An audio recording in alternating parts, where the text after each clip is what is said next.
of something that they made that tastes like a bowl full of comfort. And the true test of friendship is if they will give you the recipe or not. There goes. This girl did that very thing. She created this Zuppa Toscana, and it changed my life. And I was like, Alexis, can I have this recipe, and can we share it with our audience? Absolutely. And it was yes and yes. Yes. This is one of my your favorite things to ministry make. right here. This is my ministry. You're right known here. for this soup. I am. People come over the house just for this. So, you guys, there we bowl go. full of comfort. It's like a Snuggie. It is your like mouth a Snuggie and your for tummy. your mouth. Yes, you will go to sleep after the soup. Oh yeah, so just get ready. I want you to talk me through how you usually make it, because I had a couple twists, because you guys, she usually does it in a crock pot. Sadly, my crock pot broke, along with the 5 curling irons in the past couple weeks.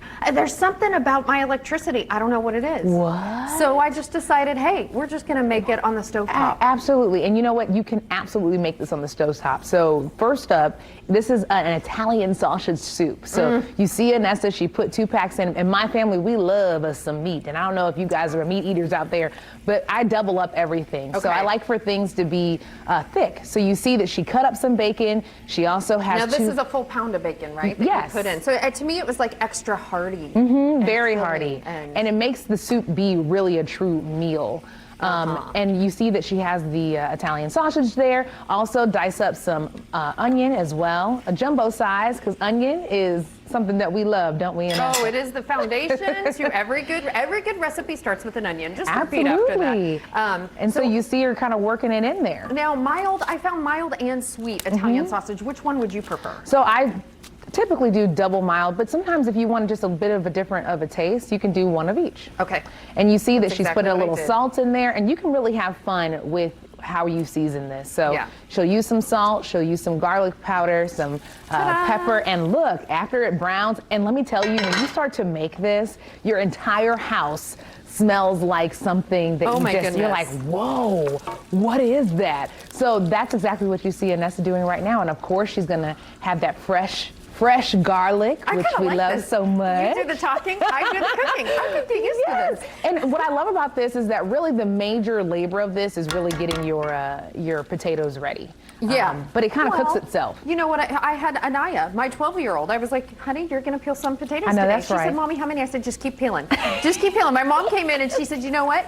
Your great uncle was the potato peeler for the Navy. What? And then it made it in the story even more rich. She was like, and he knew how to peel some potatoes. And so Anaya had 100 questions about him. And we had the coolest time in the kitchen, which is what the kitchen's all about. Bringing family together, isn't it? And this is the perfect family meal. Everyone can just pitch in and do something. So you see Anessa doing that. Now, if you're doing this in a crock pot, I usually let it sit for like 6 or so hours. You don't have to do that. It will still taste just as good in a pot. So please, it's whatever is clever for you. You do you, as you Yes, like to you say. do you. So you see that she's still. That was a lot of No, garlic actually, it's powder. going to be okay, because all that's going to sop it up. Yeah. Okay.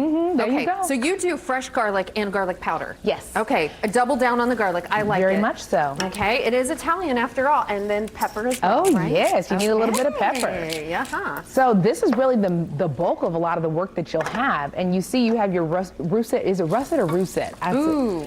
Either russet. way. Idaho. Right. The Idaho potatoes. A lot of times I do 4 if you want to make it a little heartier, or if you have more than 4 or 5 people, you might want to use 5 or 6. And a lot of times we just skin them, dice them, put them in the pot. Ooh, okay. And I have some already done. Yes. That you can see right here. Absolutely. So then you'll just do exactly what Anessa's doing. And the reason why it's important to do it this way instead of just like dumping it all in is you don't want all that grease to get in there, because then it'll be a little too greasy. You're going to miss some of the magic of the taste. And you see that she also has chicken broth or chicken stock in there as well. So this is the bulk of, you're almost like We're almost home there, base. you guys. We are almost there. Absolutely. And then the final thing. Yes. Well, you'll put your, you'll actually strip some kale. Yes. Yeah. Oh, goodness. Because we love greens. kale.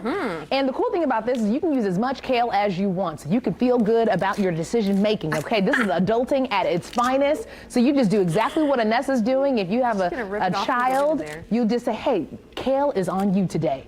and you put as much in there as you want. Then after you put the kale in, you put probably about a cup or so. I kind of eyeball it of the heavy whipping cream. All right. You just stir it all in, let it cook, and you are gonna love this soup. Well, it's a it's just such a beautiful color. It's warm and comforting. And once that kale hits the heat, it just wilts right down. It doesn't take that kale long. And I like to use fresh kale, but sometimes when my husband tries to do this instead of me, I really appreciate when he does that. He just takes the kale that's already kind of chopped up. So it just depends on you. I just prefer the ones that are, the fresh kale like you have right here. Yeah, and because it breaks down better. You just hold the rib and then peel back. And just peel back. Okay. That's it. Can I serve you, my friend? Oh, please do. I'm ready. Right, let's do that. Oh my goodness. And the heavy cream in there. I love creamy soups. Yes. When you had this, so when I served this to you, you were like, what is this? I was, you guys, that was exactly my reaction. What is this? I need it. I need to know more. I need to be able to make it at home, which is exactly what we did. Okay. And so a lot of times you can put Parmesan cheese on top of this. We have to do that. And as they always say when. Yeah, right?